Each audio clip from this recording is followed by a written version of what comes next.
জিকা খেতিৰ জৰিয়তে সফলতা অৰ্জন নগাঁৱৰ বুঢ়াগোহাঁই গাঁৱৰ কৃষক শশী কাকতিৰ।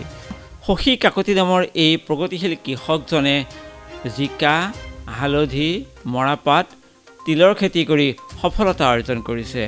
বৰ্তমান তেখেতে জিকা খেতিৰ জৰিয়তে বিশেষ সফলতা অৰ্জন কৰিছে। 20 টকা কিলোকৈ তেখেতে বুঢ়াগোহাঁই গাঁৱত নিজৰ কৃষি পথাৰৰ পৰাই জিকা বিক্ৰী কৰিছে। এতিয়াও বুঢ়াগোহাঁই গাঁৱৰ এই প্ৰগতিশীল কৃষকজনে লাভ কৰা নাই কৃষক সন্মান নিধি। এয়া শশী কাকতি। খবৰ নগাঁৱৰ দৰ্শকলৈ স্বাগতম জনাইছোঁ। দৰ্শকসকল, আজি আমি উপস্থিত আছোঁ বুঢ়াগোহাঁই থানৰ এখন কৃষি পথাৰত। খুব সুন্দৰকৈ এজন কৃষকে জিকা খেতি কৰিছে।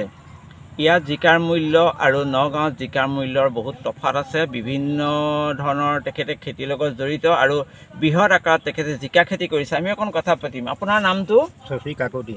শশী কাকতি। তেখেতে জনাইছে তেখেতৰ নামটো শশী কাকতি। আপুনি কিমান বছৰ ধৰি খেতিৰ লগত জড়িত?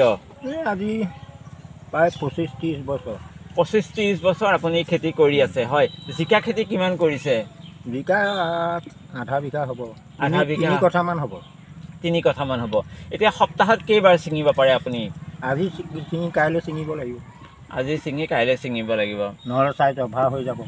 এতিয়া কিমান টকাকৈ বিক্ৰী হৈছে? 20 টকা পাইকাৰী দিওঁ। 20 টকা পাইকাৰী কৰিছে। আপুনি কৃষক সন্মান নিধি পাইছেনে? নাই। নাই, আবেদনো কৰা নাই। জিকাৰ লগতে আৰু কি কি খেতি কৰে অকণমান কওকচোন। কচু আছে, হালধি আছে, আৰু মৰা খেতি চব আছে। জিকা, হালধি, মৰা খেতি সকলো কৰে।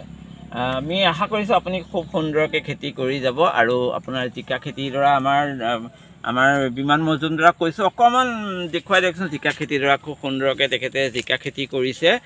দেখিছে যে হয়, ইয়ালৈ আহিলে আপোনাৰ হয়তো নিজে ছিঙি পেলাই খাবলৈ মন যাব। ধন্যবাদ আপোনাক, আমি ধন্যবাদ জনাইছোঁ খবৰ নগাঁৱৰ তৰফৰ পৰা। আপুনি খেতি কৰি যাব আৰু আপুনি আমাকো পোহপাল দিব, ৰাইজকো পোহপাল দিব। ধন্যবাদ। ধন্যবাদ। আজি খবৰ নগাঁৱৰ মজিয়াৰ পৰা মই কিৰণ চন্দ্ৰ নাথে বিদায় লৈছোঁ। চাই থাকিব খবৰ নগাঁও।